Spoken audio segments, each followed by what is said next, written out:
بسم اللہ الرحمن الرحیم. ناظرین حاضرین السلام علیکم.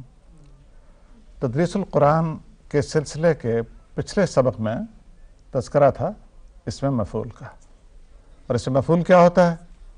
ایک ایسا اسم جس کے اندر اس ذات کے معنی موجود ہوتے ہیں جس پر کام واقع ہوا ہو. جیسے اسم فاعل میں کرنے والے کے معنی موجود ہوتے ہیں، ایسے اسم مفعول میں اس ذات کے معنی موجود ہوتے ہیں جس پر کام فعل واقع ہوا ہو. اب اس کی کچھ مثالیں پچھلے پروگرام میں آپ دیکھ چکے ہیں. چند مزید مثالیں آج ہم پھر مطالعہ کریں گے، مگر اس سے پہلے میں چاہتا ہوں کہ مفعول کا جو پیٹرن ہے، جو سانچہ ہے، جو وزن ہے اس مفعول کا، اس کے جو ساری شکلیں ہیں مختلف صیغوں کی وہ آپ دیکھ لیں. تو دیکھیے سامنے چارٹ پر آپ کے سامنے پہلا صیغہ مفعول، فے عین لام سے آپ نے مفعول بنایا. شروع میں میم لگا کر، فے کو ساکن کر کے، عین کے اوپر پیش، اس کے بعد واو کا اضافہ، اور آخر میں جو تیسرا حرف ہے وہ اسی طرح باقی. مفعول وہ جس پر کام واقع ہوا ہو لیکن واحد مذکر. تثنیہ حسب معمول الف اور نون لگا کر مفعولان ہے، اور جمع حسب معمول واو اور نون لگا کر مفعولون. لیکن یہ مفعولون جو جمع ہوئی یہ تو ہوئی ریگولر طریقے پر، جمع سالم جسے ہم کہتے ہیں. اس کے علاوہ اس سے بکثرت جو استعمال ہوتی ہے دوسری جمع جسے آپ irregular plural کہتے ہیں، مگر یہ جمع بکثرت استعمال ہوتی ہے، وہ ہے مفاعیلو.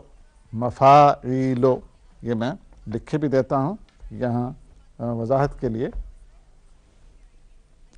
اور یہ آپ یاد رکھیے کہ مفعول یہ فے اور یہ عین اور یہ لام، اس سے مفعول بنا تھا. ہم نے شروع میں میم لگایا، اس کو ساکن کیا، عین پر پیش، یہاں واو کا اضافہ کیا، مفعول. مفاعیل اس کی جمع ہوگی. اس میں ہم نے کیا کیا ہے، وہی میم جو ہے یہ تو اسی طرح موجود رہا، یہ فے کو زبر دے دی، اس کے بعد یہاں الف کا اضافہ، اور پھر یہ عین، یہاں واو کی بجائے یہ کا اضافہ، اور پھر مفاعیل. تو یہ جیسے اس کی مثالیں بکثرت ہیں. ہم جیسے جیسے آگے بڑھیں گے جمع سالم کی مثالیں بھی آتی جائیں گی، اور اس کے ساتھ ساتھ یہ جمع مکسر یا irregular plural اس طریقے سے جمع بننے والی، اس طریقے سے جو جمع بنے گی وہ بھی اس کی مثالیں بھی آتی جائیں گی. اب یہ تو مذکر کے صیغے تھے، مفعول، مفعولان، مفعولون، یا جمع کی دوسری شکل مفاعیل. مؤنث گولتے تانیث کی لگا دی، مفعولتن یا مفعولہ، مفعولتان الف نون لگا کر تثنیہ حسب معمول. اور پھر اسی طرح ہی مؤنث کی جمع بنانے کے لیے ریگولر قاعدہ جو ہے جمع مؤنث سالم کا، یعنی آپ نے اس گول تے سے پہلے الف کا اضافہ کر دیا اور اس گول تے کو لمبی شکل میں لکھا، لمبی تے کی شکل میں مفعولات، تو یہ جمع کا صیغہ بن گیا. اب واپس آتے ہیں قرآن کریم کی آیات میں سے مزید مثالیں دیکھتے ہیں جس میں آپ کو پہچاننا ہوگا، آپ شناخت کریں گے کہ یہاں اسم مفعول کا کون سا صیغہ کہاں استعمال ہوا ہے. تو دیکھیے مشہود، شہدہ اس نے دیکھا، اس نے گواہی دی، وہ موجود تھا، یہ معنی اس کے ہوتے ہیں. تو مشہود دیکھا گیا، جس کی گواہی دی گئی ہو. مجموع جمع کیا گیا، جمع اس نے اکٹھا کیا. تو اس میں فاعل کیا ہوگا جمع سے؟ اس میں فاعل کیسے بنتا ہے؟ پہلے حرف کے بعد الف لگا کر، تو جمع میں جیم کے بعد الف لگا دیں، کیا بن جائے گا؟ جامعن، جمع کرنے والا. جمع سے جامعن، جمع کرنے والا، اکٹھا کرنے والا. اور مجموعون اکٹھا کیا گیا. یہ اردو میں بھی لفظ ہم مجموعہ بولتے ہیں. محروم جسے محروم کیا گیا ہو. اور ہے رے میم یہ تین، ہا را میم یہ تین حرف ہیں. اس سے پہلے آپ نے میم لگایا اور پھر را کے بعد واو کے اضافے سے محروم بن گیا. جمع اس کی محرومون، اسی طریقے کے مطابق جو آپ نے ابھی دیکھا واو نون لگا کر. مسحورن، مسحورن یہ اردو میں ہم لفظ استعمال کرتے ہیں سحر. سحر کے معنی جادو. اور اس میں فاعل سین ہے رے، اس میں فاعل کیا بنے گا؟ ساحر. الف سین کے بعد الف کا اضافہ ہوگا اور ہے کے نیچے زیر. ساحر اردو میں یہ بھی عام استعمال ہوتا ہے. اردو کے ایک مشہور شاعر کا تخلص ہے ساحر لدھیانوی. تو ساحر کے معنی جادوگر، جادو کرنے والا. مسحورن جس پر جادو کیا گیا ہو، اس سے مفعول ہو گیا. اور اس کی جمع واو نون لگا کر مسحورون. اب اس آیت کے ٹکڑے کو دیکھیے. قرآن کریم کی ایک آیت مبارکہ کا یہ ایک جز ہے. والذین فی اموالہم حق معلوم، اور وقف کر کے پڑھیں گے حق معلوم. والذین اور وہ لوگ جو فی اموالہم ان کے اموال میں، اموال واحد اس کی مال، مال کا لفظ بھی اور اس کی جمع اموال بھی دونوں اردو میں عام استعمال ہوتے ہیں. اور وہ لوگ جن کے مالوں میں، جن کے اموال میں حق معلوم، حق ہے، معلوم مقرر، جانا ہوا، مقرر کیا ہوا. یہ آپ دیکھیں گے کہ قرآن کریم میں نماز اور زکوٰۃ کا اکثر ساتھ ساتھ ذکر ہے. یہ جو آیت آپ کے سامنے ہے، یہاں بھی وہ ٹکڑا جو آپ کے سامنے لکھا ہوا نہیں ہے اس میں ذکر کیا گیا ہے کہ وہ لوگ جو نماز باقاعدگی کے ساتھ، نماز پر مداومت کر کے، نماز پر دائم ہو کر اس کی ادائیگی کرتے ہیں. اور اس کے ساتھ پھر گیا ہے کہ اور اس کے علاوہ ان کے اموال میں مستحق لوگوں کے لیے مقرر حق ہے جسے وہ باقاعدگی سے ادا کرتے ہیں. اگلی مثال دیکھیں. الحج اشہر معلومات، حج ہے، الحج جملہ شروع ہوا، جملہ اسمیہ شروع ہو رہا ہے. حج ہے، اشہر مہینے، شہرن کی جمع ہے، شہرن کی جمع ہے. یہ شہرن ایک مہینہ. یہ شہر کا جو لفظ ہے عربی میں اس کے معنی سٹی، شہر جیسے بولتے ہیں اردو میں، وہ نہیں ہوتے. لکھا تو اسی طرح ہی جاتا ہے لیکن شہرن کے معنی ہے مہینہ.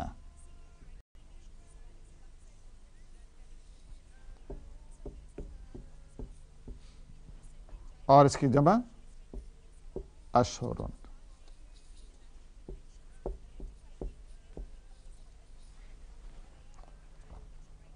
مہینے. الحج اشہر معلومات، حج ہے مہینے. آپ اپنے پاس سے اضافہ کر لیں چند مہینے، اس لیے کہ یہ جمع جو ہوتی ہے یہ تھوڑے عدد کی جمع کے لیے استعمال ہوتی ہے. چند مہینے، معلومات مقرر شدہ، معلوم. اور یہ کون سے ہیں؟ یعنی اس سے مراد یہ ہے کہ حج کے لیے چند مقرر شدہ مہینے میں، انہی مہینوں میں اگر احرام حج باندھا جائے تو حج ہو سکتا ہے. ان مہینوں سے پہلے یا بعد میں احرام باندھنے والے کا حج نہیں ہو سکتا. اور یہ شروع ہوتے ہیں شوال سے، یکم شوال سے حج کے مہینے شروع ہو جاتے ہیں. اس کے بعد ذوالقعدہ کا مہینہ اور پھر ذوالحجہ کے مہینے کے پہلے 10 دن، 10 ذوالحجہ تک. گویا یکم شوال سے لے کر 10 ذوالحجہ تک یہ جو عرصہ ہے یہ حج کے مہینے. والیوم الموعود، اور قسم ہے، واو یہاں پر قسمیہ ہے، اور کے معنی میں نہیں ہے. ایک واو ہوتی ہے جس کے معنی اور ہے، اور یہاں پر جو واو ہے وہ واو قسمیہ ہے. حرف جر ہے. قسم ہے یوم موعود کی، اس دن کی جس کا وعدہ کیا گیا ہے. اور مراد یہاں سے کس دن، کون سا دن ہے؟ قیامت کا دن، جس کا وعدہ کیا ہے رب کریم نے تمام مخلوق سے ان کے حساب کے لیے کہ یہ دنیا جو ہے یہ آزمائش کا مقام ہے، یہ مزرعۃ الآخرہ ہے، یہ کھیتی ہے، یہاں ہم جو کچھ کریں گے اس کا حساب ہوگا اور اس کے مطابق اس کی جزا ہوگی. تو وہ دن جو حساب اور جزا کے لیے مقرر ہے وہ یوم موعود جس کا وعدہ کیا گیا. بشاہد و مشہود، اور شاہد اور مشہود. اور قسم ہے حاضر ہونے والے دن کی. شہدہ وہ حاضر ہوا، شاہد اس میں فاعل ہوا اور مشہود اس میں مفعول ہوا. دونوں کی مثالیں یہاں موجود ہیں، اس میں فاعل کی بھی اور اس میں مفعول کی بھی. بشاہدن اور قسم ہے حاضر ہونے والے دن کی. مفسرین نے بیان کیا ہے کہ اس سے مراد ہے یوم جمعہ، جمعہ کا دن جو آتا ہے ہر جگہ جہاں بھی مسلمان آباد ہے، وہ دن یوم جمعہ کا جو آتا ہے ہر جگہ پر. اور یوم مشہود جس دن کے لیے لوگ جمع ہوتے ہیں، اور اس سے مراد ہے یوم عرفہ. یوم عرفہ کون سا؟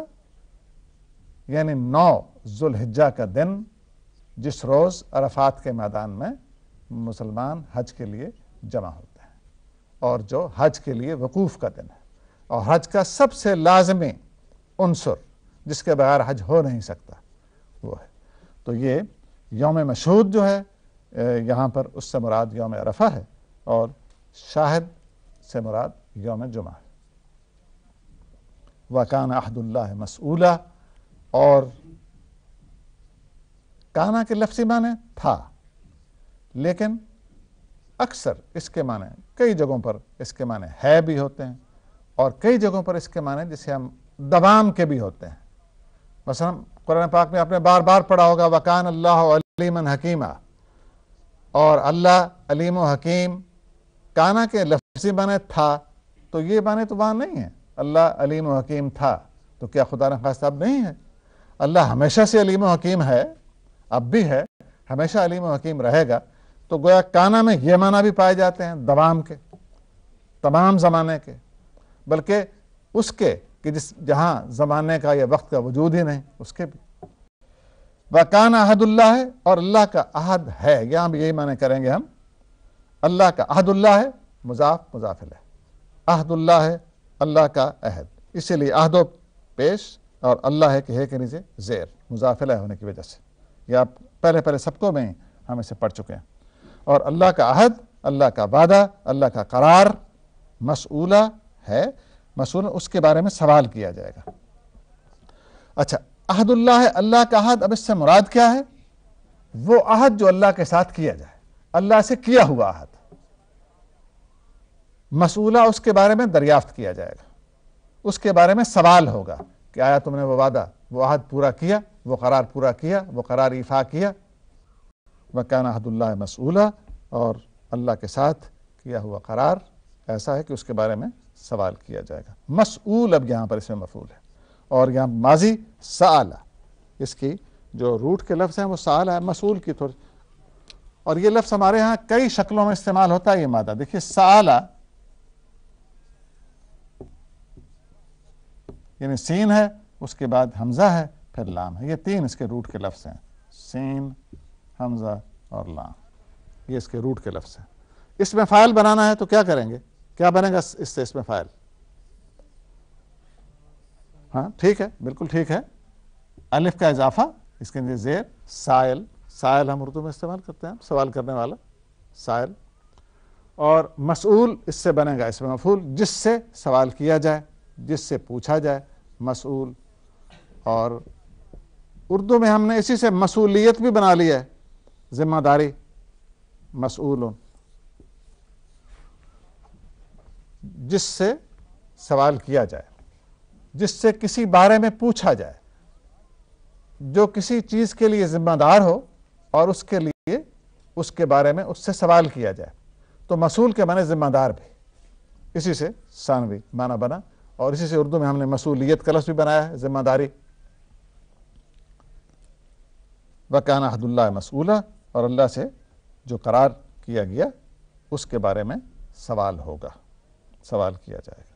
وَكَانَ أَمْرُ اللَّهِ قَدَرًا مَقْدُورًا، اور اللہ کا امر، اللہ کا حکم، اللہ کا فیصلہ کیسا ہے؟ قدراً مقدورا، وہ ایسی چیز ہے جو کہ مقرر کی جا چکی ہے، طے پا چکی ہے، مقدر ہو چکی ہے، ٹلنے والی نہیں ہے، اس میں کوئی تغیر، تبدیلی، التوا ممکن نہیں ہے.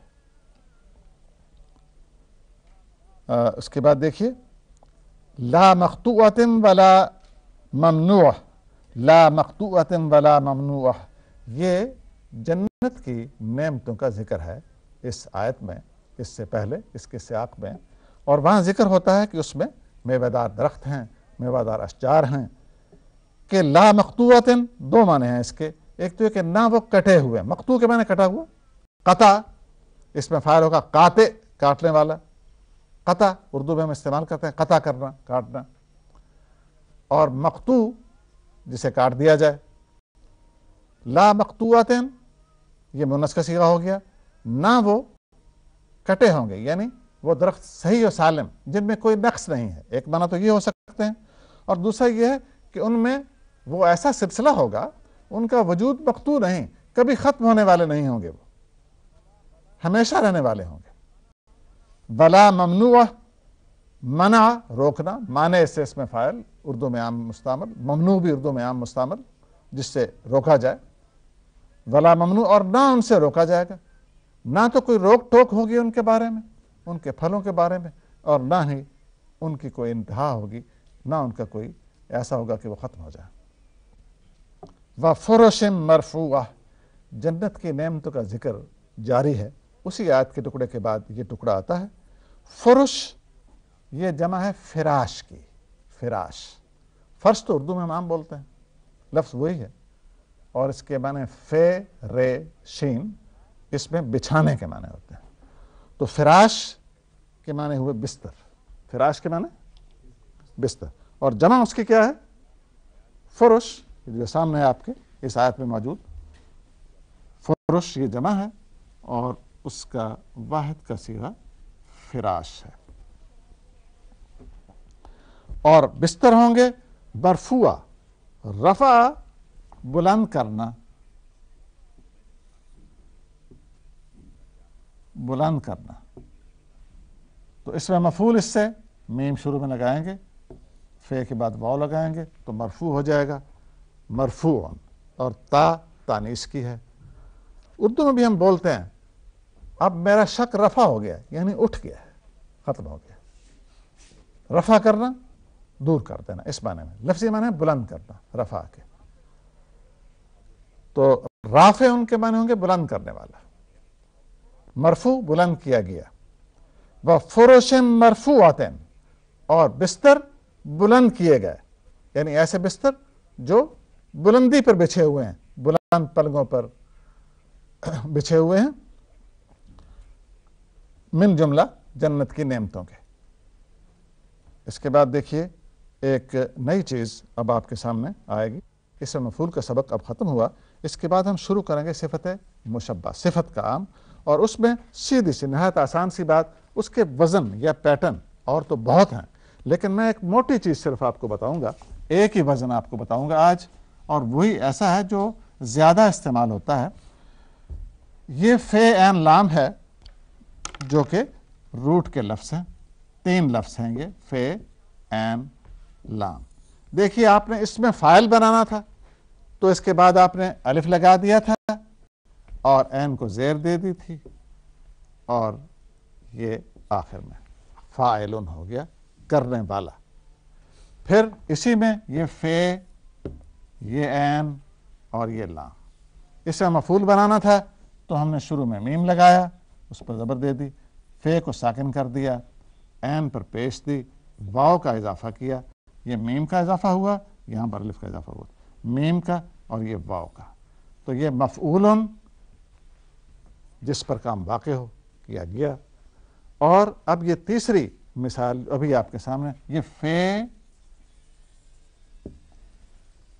یہ عین اور یہ لام۔